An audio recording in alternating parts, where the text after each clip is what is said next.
ஹாய்மா. Hi. என்னம்மா பண்ணிட்டு இருக்கீங்க? கருவேப்பிலை வாங்கிட்டு வந்தேன். சரி. உருவி டெய்லி இதை வந்து இதை நல்லா அலசி ஃப்ரிட்ஜில் வச்சுட்டு டெய்லி கொஞ்சம் ஒரு கைப்பிடி எடுத்து மிக்சியில் போட்டு நெல்லிக்காய் இருந்தால் ஒரு 1/4 நெல்லிக்காய், அது கொஞ்சம் நெல்லிக்காய், இஞ்சி, கொத்தமல்லி இருந்தால் கொத்தமல்லி எல்லாத்தையும் போட்டு மிக்சியில் நல்லா அரைச்சிட்டு வடிகட்டி டெய்லி ஒரு 1/2 டம்ளர் குடித்தா உடம்புக்கு அவ்வளோ நல்லது. தலைமுடி வந்து இப்போவே கொஞ்சம் முடியெல்லாம் இதுவாகுது, என்ன சொல்லுவாங்க, நிலநர வருது.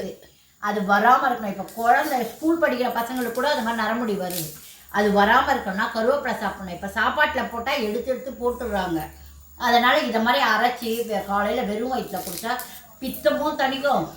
இப்போ தண்ணே கொடுத்தோம்னா நம்ம குழந்தைங்களுக்கு நரமுடி இல்லாமல் வரும். அது பெண் குழந்தை, ஆண் குழந்தை, எல்லா குழந்தைக்கும் எல்லாருக்கும் பாரு நரமுடி இருக்குது. இப்போது படிக்கிற பசங்களுக்கெல்லாம் இருக்குது. அது வராமல் இருக்கணும்னா இந்த கருவேப்பிலை டெய்லி ஜூஸ் குடித்தா 48 நாள் குடிங்க, நரமுடியெல்லாம் சரியாயிடும். டெய்லியே குடிக்கலாம்லம்மா? டெய்லியே குடிக்கலாம். காஃபி குடிக்கிறதுக்கு முன்னாடி குடிக்கணும். சூப்பர்மா.